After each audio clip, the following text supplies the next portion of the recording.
Am I the a-hole for not giving away the money my grandfather left for me to my cousin? My grandfather was a great man and someone I still look up to, even after he passed away. He was one of the nicest and more gentle persons I've known through my life. Throughout my childhood and adolescence, I had a very close relationship with him. Growing up, I would rather spend time with him than in my own house. Due to that, I developed quite a deep connection with him. He was a doctor, and I was constantly exposed to his work as he would often tell, softened up, stories about his daily routine and how he would wanted to help out the sick.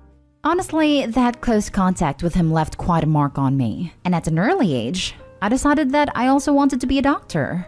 I would constantly tell him about that, and in my teen years, he would constantly help me out with my studies so I could achieve that. Sadly, before I could even get into college, my grandfather passed away. I was devastated, and I went through a lot after his passing. I mentioned my grandfather was a great man, and he valued education a lot. Before his passing, he wrote a will, I'm not sure if this is the exact term, leaving a lot of money to his grandkids, and I have a few cousins. Enough to pay for college tuitions, and some more. I didn't really care about the money. Rather, I would prefer to have my grandpa with me. But that's not possible. He, however, always believed in me and left me enough for me to pay for my education, all the way through medical school. It still brings tears to my eyes that he thought so far ahead. Well, I decided that would do my best to become the person he knew I could be. I studied as much as I could and got into an amazing college. Now I'm one semester away from graduation, top of my class. Medical school's applications are already closed, and I'm starting to prepare myself as it isn't as simple as that. Regardless, yesterday my aunt came to visit me and my parents. I'm currently with them due to college being temporarily online. She came and talked with us about a lot of things. Her daughter, my cousin, is a good person, but she hasn't found out what she wants to do yet. She jumped colleges more times than I can remember, and that costs money. She came to us to ask us if we could give her daughter part of what my grandpa left me. She says that since I'm already graduating from college, I don't need it as much as her daughter. Now, I do feel sorry for her, but giving away this money means I won't be able to attend medical school. Student loans aren't a thing in my country, at least not ones that can cover med school, and my parents can't afford it themselves. I explained to her that I couldn't do that and the reason for it. However, this didn't sit well with my aunt at all. She got upset and started to argue that I was being an egotistical a-hole. Things did escalate and she left. My parents told me it was my choice, but I'm feeling like an awful person. So Reddit, am I the a-hole? Now for the top comments. Not a a-hole. Your cousin had a certain amount of money and made bad decisions about her education. You shouldn't have to pay for it, and you definitely shouldn't have to sacrifice your dreams to pay for it. I've gotten the impression that your family and possibly your culture really values family taking care of family. Look at it this way. 1. Your aunt doesn't care at all about you as her family, or she wouldn't be asking you to sacrifice your future. 2. Your life path deeply honors your grandfather's values and how he chose to distribute his money. Your aunt is disrespecting your grandfather's legacy by asking you to give up your inheritance and career. 3. You would actually be hurting your cousin by giving her money. She needs to learn that actions have consequences. Well said, mate. I do wonder though. You think the aunt went hand in hand on her own accord, or did the cousin ask/beg/pastor her to go? I would guess the aunt has been pushing the cousin to study, and the cousin keeps flunking and switching because she isn't suited or isn't ready for college or those courses. Not a a-hole. Your cousin already went through the money left for her. It's not fair for you to jeopardize your future due to her poor choices. Not a a-hole. Her daughter's inability to settle on a major or specific course of study is not your problem. You should not give up your dream of med school for this cousin. Your aunt can either figure out a way to help your cousin, or your cousin can get a job and go to school like many people do. Not a a-hole. Your grandpa believes in you and loves you.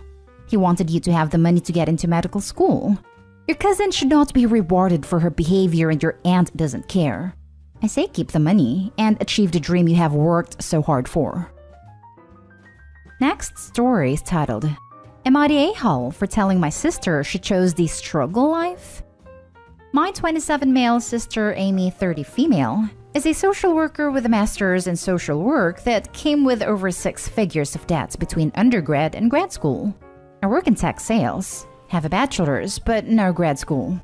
I've made about $150,000 the last 12 months on a $60,000 base plus commission pay package. She just revealed to me that she makes $50,000. Sunday, while at our mom's for Mother's Day, she was complaining about how underpaid she is and how it's unfair that she struggles with bills so much. She asked me multiple times what I made and I wouldn't tell her. But she asked if it's 6 figures and I said yes. She then asked if I could help her with childcare bills since I make at least double what she does and have no kids or major expenses. She also implied I'm overpaid since my job doesn't benefit society like hers. I told her I'm not comfortable with that because mixing family and money is never a good idea. Then she called me greedy and started getting into a moral debate about how society pays the wrong people and how she should never have to struggle and asked if I thought it was fair. I answered, fair pay is getting paid what's agreed to, and she knew what she was getting into when she got into social work. To which she goes, oh, you think I chose the struggle life? To which I said, well, you chose that degree and career, so if that's what comes with it, yes. Then she got super pissed and still won't let it go. She brought it up again last night when we had dinner at my parents' again. Am I the a-hole here? Everyone sucks here. She shouldn't have expected you to help her financially. You shouldn't have been a prick about it. Yes, she chose that career knowing what it pays, but that doesn't mean she deserves to struggle financially. She probably has her reasons for choosing that career. Maybe they outweighed the salary at the time she chose it. The reality is, there are structural differences in how someone in tech makes much more than someone in social work. I'm sure both of your jobs benefit society in different ways. Not one is better than the other. The structures in place allow for someone in tech to be more likely to be paid more than someone in social work, or someone in education, or someone in government work, etc., etc. The comparison goes on. Fair pay is getting paid what's agreed to is kind of a cop-out a-holish answer. People agree to unfair wages all the time, out of need or circumstance. Agreeing to be paid a certain amount, in itself, doesn't make it fair. I mean, she knew what the degree costs. She knew what the field paid. Which is why when she asked if I thought she chose the struggle life, I figured that's an obvious yes. I have no opinion in what social workers should be paid, but if you know what it is and choose to enter that field, you choose what comes with it. In hindsight, maybe I should have just stroked her ego and said, yeah, she deserves more, but I was just answering her question. Not a-hole. She did all but straight up tell you she doesn't respect you or your line of work, lol. Yeah, that's kinda how I took it too. Out of nowhere. Definitely jealous that I make more without a grad degree, but felt uncalled for. The not lending her money is not the a-hole, sure. But the fact that such an important job as she does is so grossly underpaid. Your title asks if you're the a-hole for what you said. To that, yes, you're the a-hole. Yes, it shows it. But your response showed a lack of compassion and a gross complacency with a broken social system that we live in. A complacency I'd wager that comes from never having to struggle yourself. Never being in a bad situation out of control that forces you to need the services your line of work provides, so you have some perspective on its value. I'd say your career is more important to society than yours. You're assuming, incorrectly, a lot about my life. I made $30,000 in my first sales job and worked my way up. Have a lot of other life experiences you don't know about too. Now for the next story. Am I the a-hole for not giving my cousin my coloring books? I, 22 female, have a very large collection of those super intricate coloring books. I find them very relaxing. I also have a little cousin, 4 female, who loves to color. Whenever she comes over, I give her some children's coloring books I keep on hand. But last week on her most recent visit, she insisted on coloring in one of mine. I don't actually color in my books. I print off copies of the page I want to do so I can color the picture again in the future. So I told my cousin she couldn't color in the book, but I could get her some pages. I printed off a few pages from the book I was working in, and she colored the same pictures I did.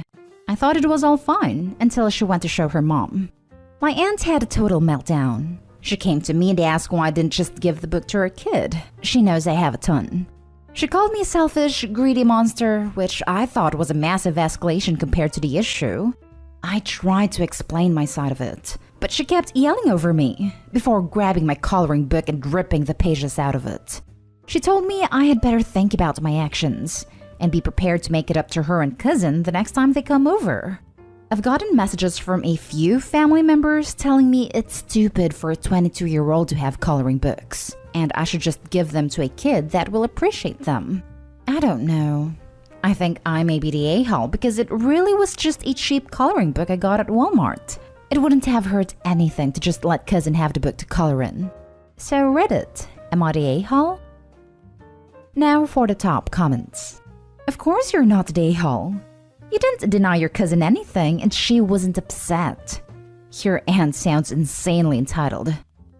Not entitled. The aunt sounds straight up unhinged. Who the hell rips out pages of someone else's book because their child didn't get to color in it? That's just weirdly over-the-top aggressive. I wouldn't let the crazy page ripper back in my home till they'd apologized, and maybe replace the book they destroyed, to be honest. Or at least paid for a replacement. She destroyed Obi's property, for goodness sake. Not the a-hole. Not the a-hole. The kid wanted to color and they got to.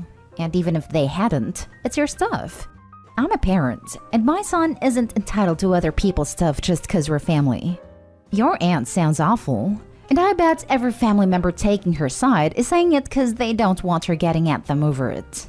Edit. As for, she told me I had better think about my actions and be prepared to make it up to her and cousin the next time they come over. I'd be telling her she better not show her face until she has apologized. Don't let her entertain the idea that she's the one waiting for an apology. Yes, God, that aunt made me so angry. Her child was happy, wasn't it? And then she, an adult woman, comes along and destroys her property? The hell? I would ignore the hell out of her until she apologizes for what she did. Not the a-hole. You were never too old for coloring books, and you were perfectly nice to your cousin, who apparently was happy without getting to color in the book. What the hell? The kid colored and had a good time. What is the aunt's problem that she thinks it's okay to use her kid as a motivator for her to have a drama fit? Not the a-hole. Now for the last story. Am I the a-hole for no longer inviting my broke friend on nights out? For context, I have a friend that went out of work on surgery leave back in October. This was supposed to be a relatively simple surgery with a return to work date scheduled for 2 weeks following the surgery. She ended up out of work for 7 months on leave, collecting disability. The timing for being out of work ended up being during the winter when there were limited options of things to do. The friend group generally meets once a week for dinner, drinks, and we enjoy local music. It's not a set meetup. It varies every week depending on what day has live music, where, folks' work schedules, etc. At the beginning, I was happy to pick up my friend that had fallen in hard times' share of the check and had gladly offered to. I think at some point it had become assumed that I would pick up every single time. The friend would do odd things when the check came, like fake a phone call, go spend an awful long time in the bathroom, etc. I would pick up the check every time. She even at some point stopped saying thank you or acknowledging the bill at all. It got to the point where I didn't want to be spending that much on nights out. And the weather broke, so there were more opportunities to do other things together. This friend's been invited over my house for cooking in, for playing music together.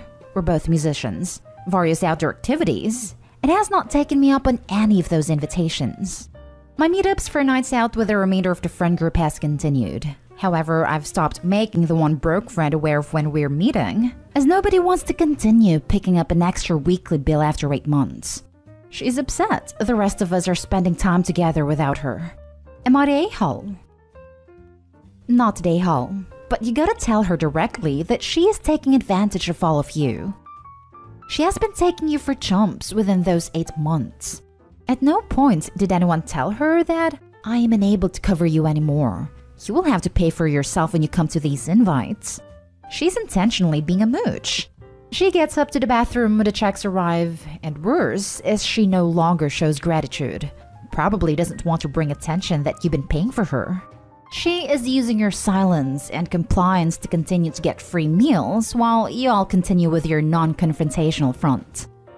Not the a-hole. Your friend knows exactly why she's no longer invited out. How does she know? Because she disappeared every time that it was time to pay the bill. A friend wants to spend time with the group. What is stopping her from inviting people over for a potluck, a picnic in the park, etc.? It's pretty obvious that friend values paid for food, rather than making the effort to pay for her meals, or create an opportunity to share a meal with a friend group. I invited her over for dinner at my house, to play music together, and to do a few things outdoors that would have been free. She didn't take me up on any of those invites. That's why I think you are not an a-hole. Your friend is a mooch and resents the fact that no one wants to continue to pay for her mooching. Not an a-hole, but why not just be honest and direct? I can't find a way to do it without it being super awkward/embarrassing. Hey, we would love to have you join us, but no more of that fake phone call at bill time stuff. It just sounds so cringe-worthy for conversation to have. Not an a-hole, but try finding things she can afford to do. Either that or continue to exclude her. Either way solves the issue. She was invited to participate in numerous things that would have been free to everyone, but didn't take me up on any of those invitations.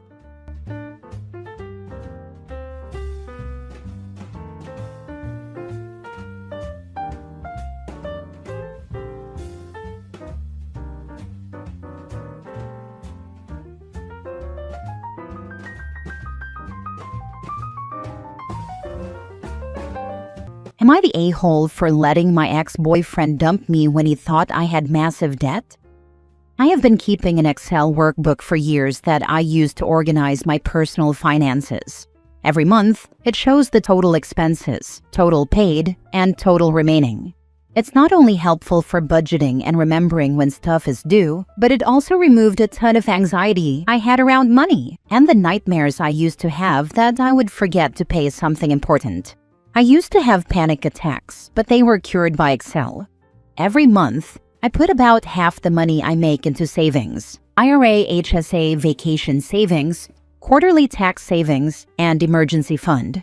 My only debt is about $500 of a surprise $1,500 vet bill and my car loan, which has a payment of $200 per month and will be paid off next year. I could pay off the car and vet bills right now, but having an emergency cushion that could cover all my bills for 3 to 5 months makes me feel safe. I give myself a weekly allowance of $150 that I can spend however I want. Dates, movies, going out with friends, etc.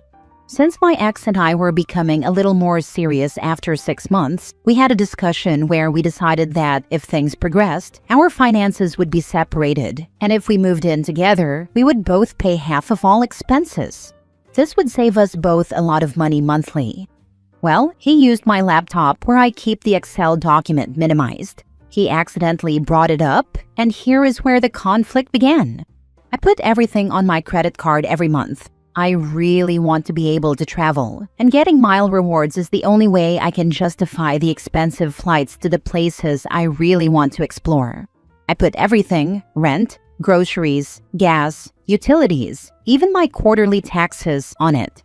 Last year, I was even able to redeem a ticket for a friend to go with me to France.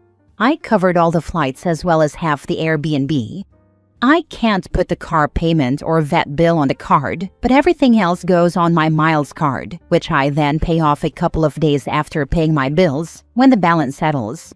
I put the amount that would generally equal my credit card balance after paying bills in a spreadsheet as well, mainly as a reminder to pay the balance because I'm paranoid that I'll forget to pay it 1 month. Remember, this is a therapeutic spreadsheet. However, he saw all my expenses laid out and the total at the bottom and thought my expenses were nearly double what they are, since the total includes the credit card payment. I guess he also assumed that the credit card payment was the monthly minimum or something, which would have made the balance insane. He also noted that I had Macy's, VS Secret, and Best Buy lines in the spreadsheet and assumed I had maxed out retail cards. Although the amount to pay was at 0, I just leave them to remind me when the due date is, in case I use them to get something discounted. So he stewed on it for a few days and then sat me down, said he had been thinking about what he found, and told me that he couldn't stay with me if I was going to be irresponsible, and that if I didn't start calling every credit card I had right then in front of him to cancel and shred the cards in front of him, then he would break up with me. He kept talking over me about it. I tried to tell him about my savings and the fact that my actual debt was less than $4,000. He didn't believe me, called me a liar, and said he couldn't trust me, so he dumped me. I cried with some friends who were shocked, since I have sat down with several of them who have asked to help set up a similar system of their own to help pay down debt and start saving. I guess the truth got back to him. He was mad that I let him break up with me. Even though he makes more than me, I am much better off than him apparently, and he is really upset, since if we had moved in together, I would have been completely capable of covering my half, and he would have liked that I had a pretty large chunk in savings. I had also told him I would get us both tickets to Italy for our 1-year anniversary.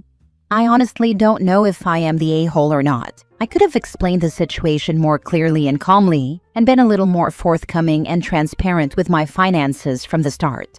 However, the moment I was confronted, I felt completely blindsided. I felt like my privacy had been violated, and I felt that receiving an ultimatum without even hearing me out was a deal breaker for me. But now my friends are expressing that I may be passing up a nice guy over a misunderstanding, and that if his assumptions were correct, he would have been right. I feel like I don't want to spend time with someone who would talk to me that way, but maybe I should work a little harder to make it work? Am I the a-hole? Now for the top comments. Not the a-hole, and you dodged a real bullet. You can't build a life with someone whose first instinct is to accuse you and dump you. You told him the truth. He refused to believe you. Do you realize how messed up that is? If my husband found something like this and misunderstood, he wouldn't even dream of doing this. He would simply want to discuss it with me. His reaction tells you everything you need to know about him. He's just mad now because you could be paying half the bills, and he could be saving more money. Don't even think about going back to this guy. You told him the truth. He refused to believe you. Do you realize how messed up that is? Not to mention just stupid. Like he wholeheartedly believed the spreadsheet she created, but not her explanation of how it was set up and works. You saved yourself from a partner who cannot handle adult discussions and may leave you at the drop of a hat. He also doesn't have personal introspection or accountability. He has no clue about money management either. I think part of the reason he is so angry is because if we moved in and I paid half of everything, it would have cut his own bills by almost half. I had also said that when we hit the 1-year anniversary, I would get us tickets to Italy. He's always wanted to go, as well as pay half of a reasonable Airbnb. I don't think he has a lot of debt. I know that he has a truck payment that is pretty high every month, but he also spends every dime he has. He will have a pension when he retires, but no real savings. He's very proud that he doesn't have any credit cards. I've tried to talk to him about using them responsibly to build credit and get rewards, but that's an area he would get really aggressive about and say that no one can just pay off their balance every month. Next story. Am I the a-hole for not skipping a work trip because my husband is recovering from a hair transplant? My husband flew overseas for a hair transplant. We have 2 children under 7. I work full-time in a stressful corporate role. He never plans or researches in advance. I am supposed to go on a work trip for 2 days to a 2-day work planning retreat. It is important exposure. He will be post-op for 3 days by the time I leave. Last night, he texted that he needed me to cancel my trip because he is recovering from surgery, to put him first, and I'm going to be beyond mad if you do this to me and do not put me first the one time I am asking, and that if I go, he won't take the kids to school. His head may be sore and bald, but should not impede a pickup and drop off. My trip has been planned for about 6 months. His main gripe is that he will be seen so close to surgery. He did not need to choose this date, and up until yesterday, this was the plan. He told me my trip is stupid. I put everyone first, but I don't think I need to stay home and miss something so important for this. And I also think it is selfish to be saying this to me. I am always impacted by his last-minute changes and impulses. I am supportive of doing something that makes him feel better about himself, But why should I miss this last minute? Am I being selfish, or is he being selfish? He's being selfish as heck for trying to guilt you over a hair transplant he planned poorly. Go on your trip, he'll survive. He is manipulating you to do what he wants. Tell him to either cancel his operation and be a grown man, or go through the surgery and be a responsible adult and do what he needs to do for his family. Either way, tell him to grow up. Concentrate on your career. You'll need the income later. Not the a-hole. He is not bedridden. He is not bleeding out. He is not even recovering from something you agreed to or planned around. He literally chose to book a cosmetic surgery without coordinating with you during a time when he has actual parenting duties. And now he's holding your career hostage because what? He's embarrassed to go outside with a healing scalp? This man is not asking for support. He's demanding sacrifice. And the second you push back, he threatens to not take care of his own kids. That's not about being post-op. That's about control. And if you keep letting him do this, it's never going to stop. You deserve a partner who respects your time, your job, your life. Go on the trip. Let him sit with his choices and his ice pack. If he could fly home from overseas, he's fine. My plane back from Turkey was about 50% full of hair transplant trippers. They all seem to have managed the flight home okay. Next story. Am I the a-hole for abandoning my so-called family after discovering the truth? I'm a 32-year-old man, and I've been married since I was 20. My wife and I have a son who's 9 now. She's the same age as me. Lately, I found out that my wife has been cheating on me. I caught her red-handed. I won't go into the details, but I had suspected it for a while. She was just very good at hiding it and lying. We decided to stay together for our son, and we're halfway trying to work things out. During that time, I was living in a hotel. One night I ran into her best friend, someone who's known for sleeping around, and we ended up drinking and hanging out. She stayed over at my hotel room, but nothing happened. She did try to kiss me, but I couldn't go through with it. The next morning, my wife showed up unexpectedly. We ended up having a huge fight. There was a lot of yelling. The police got called, and I got kicked out of the hotel. In the middle of the fight, she shouted that our son wasn't even mine. At first, I thought she was just trying to hurt me, but I couldn't shake it. So I got a DNA test. She wasn't lying. What made it worse was learning that 2 years ago, the real father had threatened to take her to court unless she let him see the kid. Since then, she's been taking our son to see his biological dad once a month, and I had no idea. What hurt most was that my son knew this whole time and never told me. That night, I packed up and left. I haven't spoken to either of them in over 6 months. Edit. To clear things up, yes, it's been 6 months since I left. For those worried, I'm not going to do anything reckless. I appreciate the concern. Honestly, the heartbreak from my son hit harder than anything my wife did. I always expected she might betray me, but not him. Him keeping that secret from me broke something inside me. It's hard to believe anything anyone says anymore. I don't think I'll ever fully trust people again. Since then, life's been rough. I quit my job when it all happened. I've been arrested twice for public intoxication. Now, I'm living in my car, trying to get by with DoorDash and Instacart. Money's tight. I'm hoping I can afford a hotel room soon, just to have a bed again. As for my son, he seems okay from what I can tell on Facebook. I don't think my wife got into a relationship with the bio dad, but it looks like our son is spending a lot of time with him now. As for me, I'm just lost. That's the truth. Now for the top comments. Not the a-hole. And go full-on nuclear with a divorce because you should have filed for a divorce when you caught her, instead of staying married to a cheater. Expose her to everyone she knows, and sue the real dad for knowingly letting you raise his kid.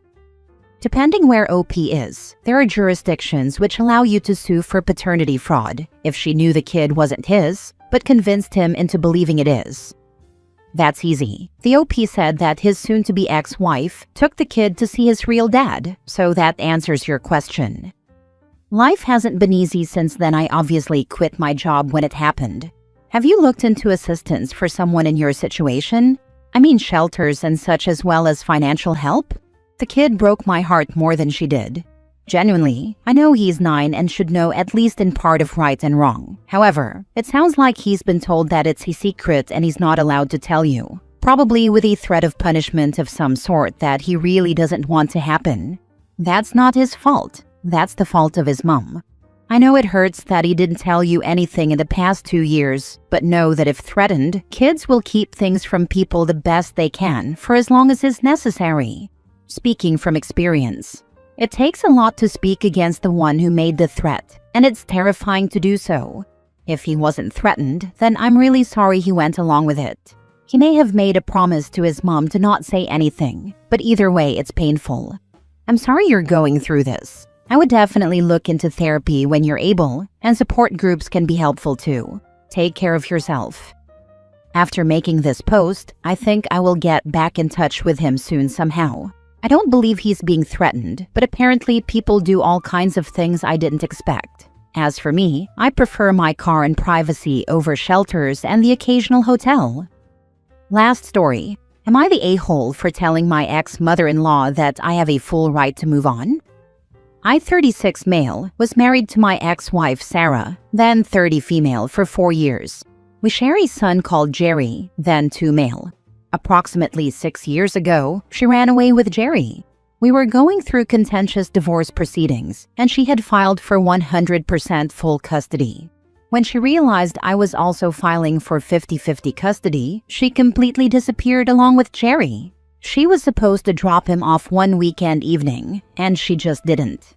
24 hours later after she didn't show up, I filed a missing persons report. Because we had a custody order in place and she, presumably, crossed state lines in violation of it, she was charged with a felony. However, and this is where it's the weirdest part, it's as if she has completely disappeared without any trace. The police and the FBI have been actively searching for the past 5 years, but there were absolutely zero leads whatsoever. The cops declared it a cold case, even though they haven't stopped investigating. According to laws of our jurisdiction, after a year, thus 7 years since the event, both of them would be declared legally dead. I've been living my life in limbo. I don't know whether my son is alive or dead. He'd be 8 next week. I miss him so freaking much. He was the light of my life. However, I realized I couldn't live like this forever. I started dating again and have gotten to a stable and healthy relationship with my current girlfriend. She knows everything. However, my ex-mother-in-law found out. She had been very supportive and helpful in my search. She still holds out hope that her daughter and grandson are alive and will come back, and told me that I'm betraying their memory. I told her I have a right to move on. Am I the a-hole? Dude, there are a myriad of issues bigger than you dating. Are you okay? I cannot imagine my ex disappearing with our children, then never seeing them again. To address the dating thing, your mother-in-law is a moron. You're supposed to spend the remainder of your life alone because she thinks it would betray their memory? No, dude, live your life and try to find some happiness. You've lived in this nightmare long enough.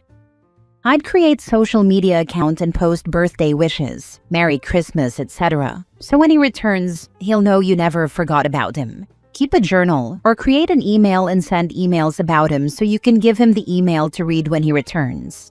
I'm so sorry the hell you're going through. Just because you are finally moving on doesn't mean you've given up looking or thinking about your little boy. Not the a-hole. I wish you all the best and pray one day your son returns. Not the a-hole. But I call BS on the ex-mother-in-law not knowing where her daughter and grandson is. Get an aged photo of your son created, and then pay for an ad on Facebook and YouTube, and post both Sarah's and Jerry's updated photos in the vids. If they are out there, the ads will reach the people they know. Next, for the ex-mother-in-law, what has been her traveling history since the duo went missing? Any trips? Or do her friends go on periodic trips? If mother-in-law was involved, then either a family member or close friend helped. Any other female relatives or a close female friend? I say this one, since me and my sister can use each other's IDs and no one would notice. Same with an old BFF from high school. Anyone having issues with stolen identities? Also, invest in a private investigator and have them check mother-in-law's finances and see if any random payments are going out. Yeah, I'm going to say she's taking an opportunity to make you feel bad because she can, but I also think she knows where they are.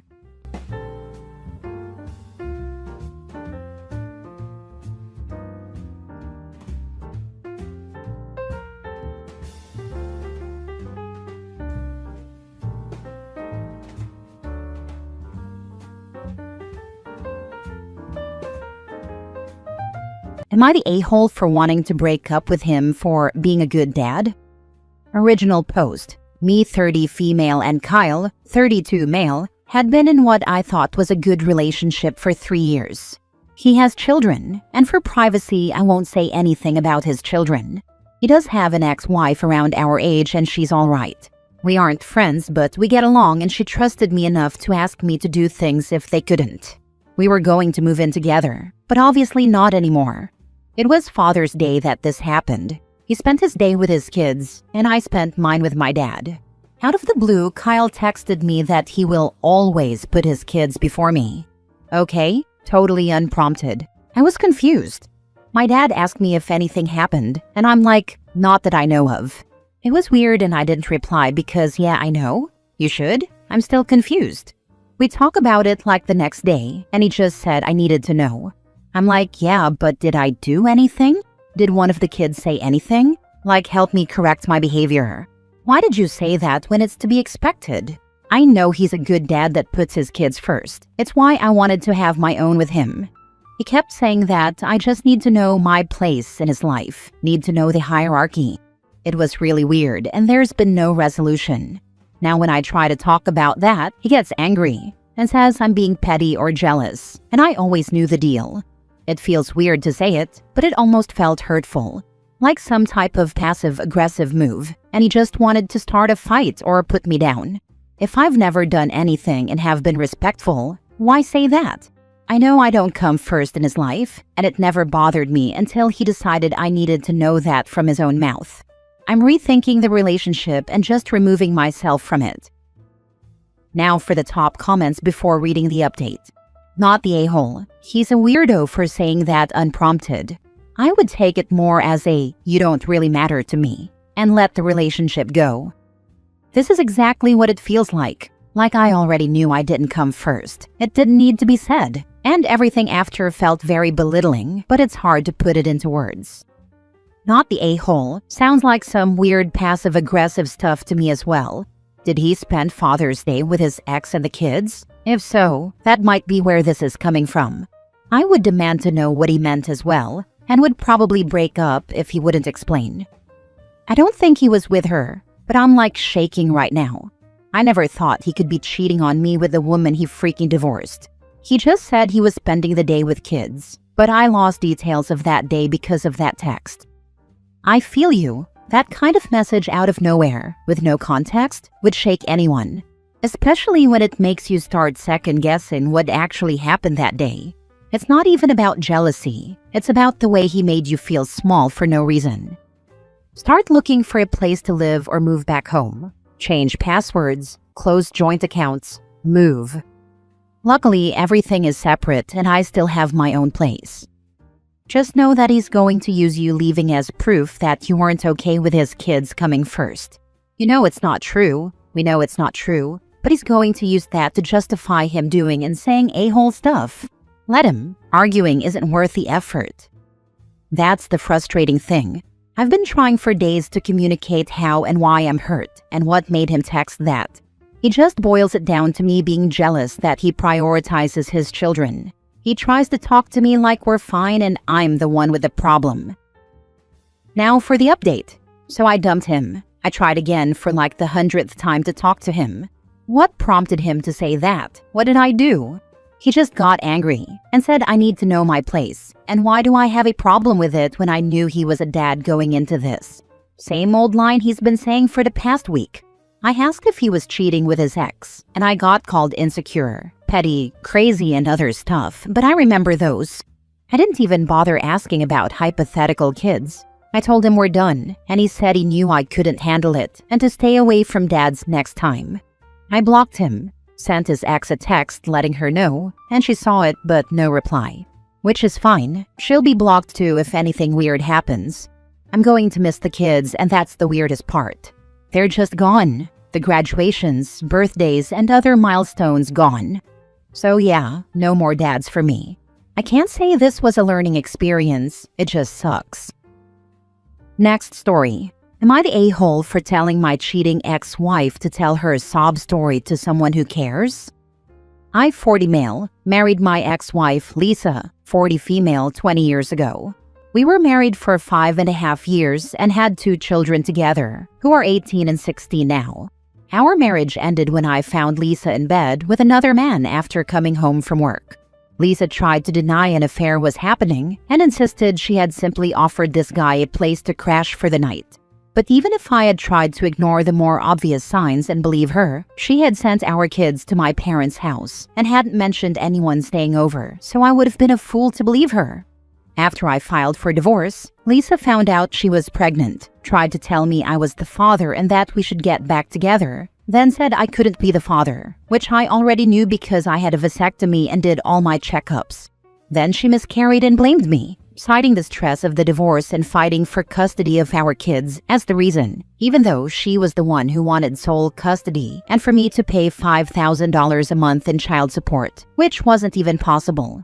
She lived with her affair partner, and around this time he got arrested, and she stayed in his house.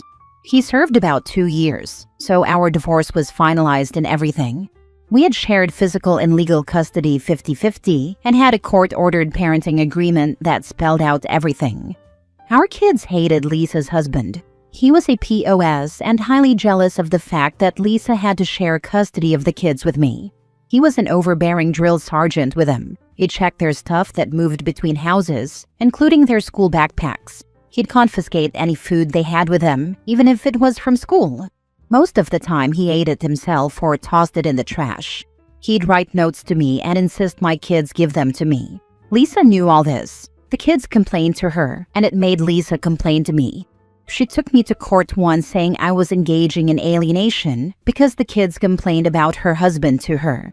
The judge didn't entertain her beyond letting her make her case in court. Lisa and her husband's personal life was a mess. She found out he lied about having a kid when they met, and he found out he had fathered another kid when he and Lisa were cheating behind my back.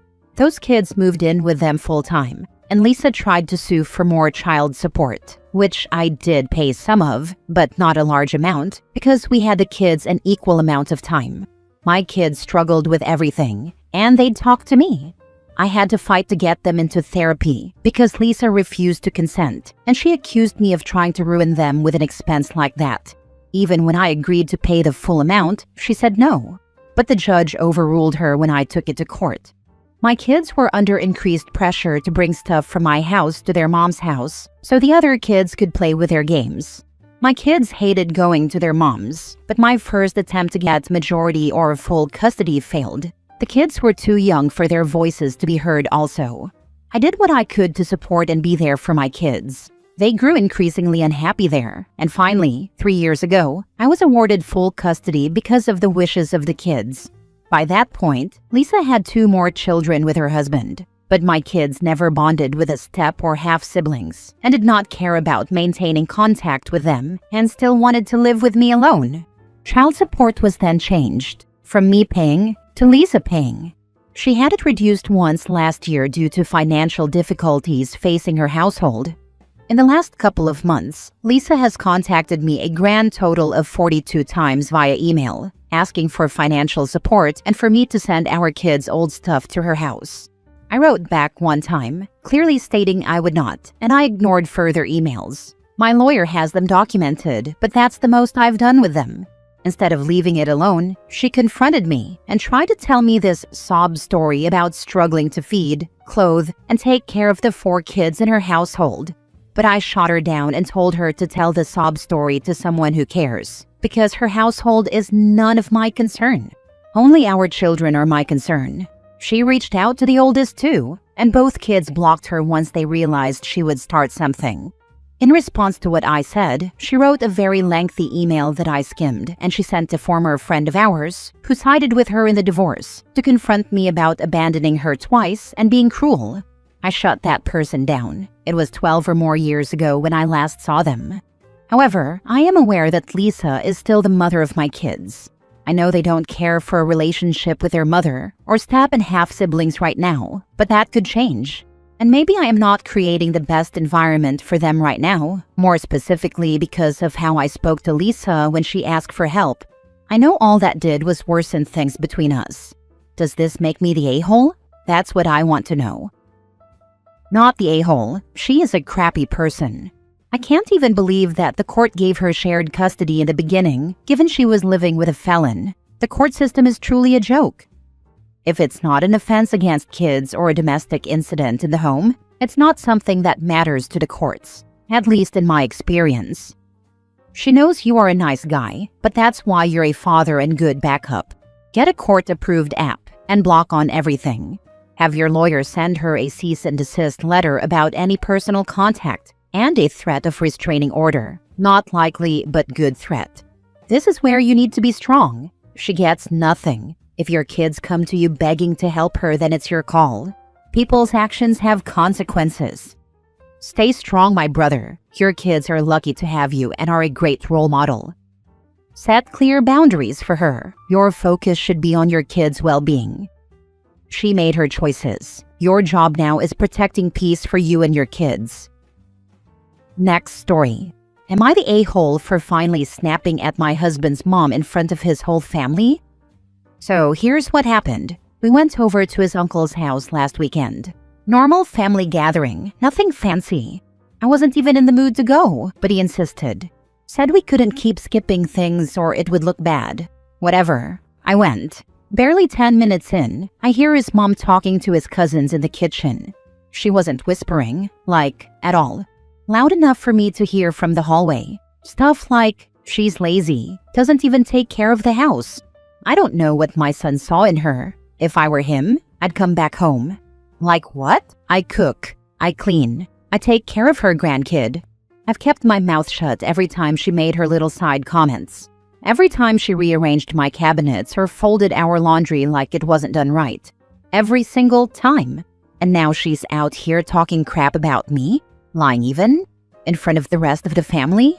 I walked into that kitchen, heart pounding, and I just said it. Please stop talking about me like that. You're always making stuff up and I'm done staying quiet. That's all. I didn't yell. I didn't curse. But man, you'd think I flipped the damn table. She froze, looked shocked. Everyone else just went silent. My husband just stared at his plate like it was the most fascinating thing in the world.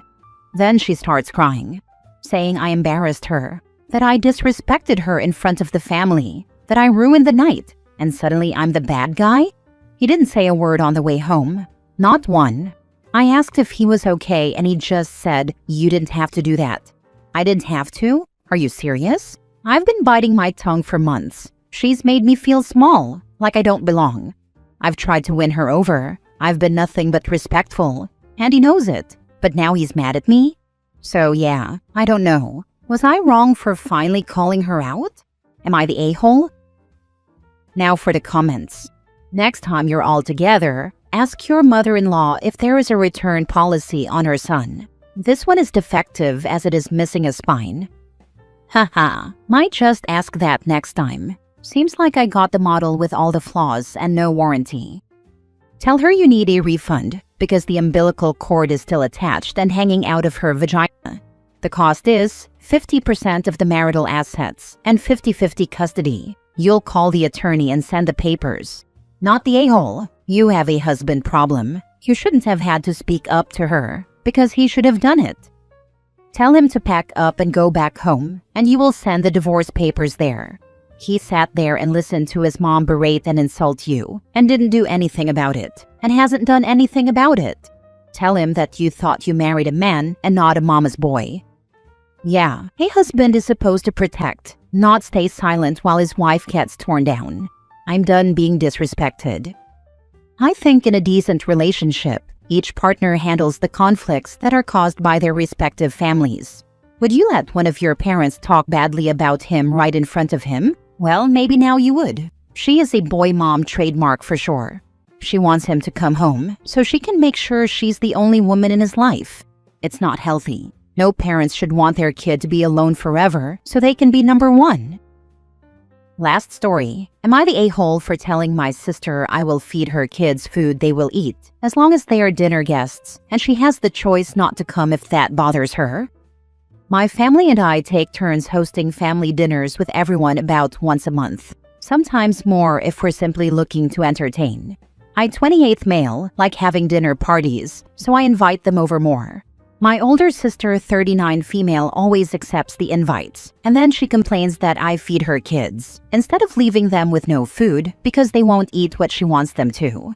My sister has 4 kids. 2 of them eat with no problems. The other 2, the oldest and third child, are labeled extremely picky eaters and won't touch most stuff. My sister has always believed picky eating is a parenting failure and that kids will stop when it's not encouraged. But her oldest is 9 and her third child is 6, and both are still very limited in what they'll eat and show no signs of improvement or growth. They have to take supplements because they don't eat enough, and there are regular blood draws to make sure they're doing okay. I always cook what they'll eat. My sister doesn't agree with this. She feels they should be having everything or nothing. She doesn't want to coddle a picky eater. I was always clear I would not let a child go hungry in my house, even if they're simply a guest. I rotate between the dishes I know each likes: soupy chicken fried rice, red pasta with fruit salad on the side, chicken stuffed baked potatoes to name a few. It drives my sister absolutely crazy. This is whether everyone gets the same, or I make her 2 struggling eaters something I know they'll eat. Again, I was upfront about this with her when I started. I told her I would not let them go hungry in my home. She still comes, and she still complains and accuses me of undermining her parenting. She said I should not be feeding her kids things she says no to. I told her I will give them food that they will eat as long as she comes, and if she doesn't like it, she can choose not to come. The rest of our family has my back, which pisses her off even more.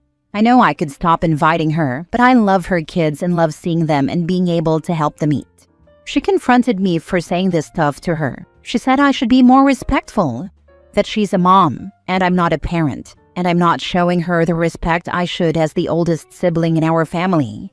Am I the a-hole? Why would your sister be angry you make food that everyone can eat? You aren't even making her kids separate meals. Obviously not the a-hole. She wants to make the 2 kids with more limited diets eating more. She wants to end the pickiness, and that means not catering to what they will eat. When they need supplements and blood draws due to lack of nutrition, she isn't listening to their doctor. Not the a-hole. Sounds like an actual parenting fail. Not the a-hole. All of this. Every kid goes through the pancakes and chicken nuggets, or 2 other random foods that you are tired of looking at, phase. There's more to it if they never grow out of it.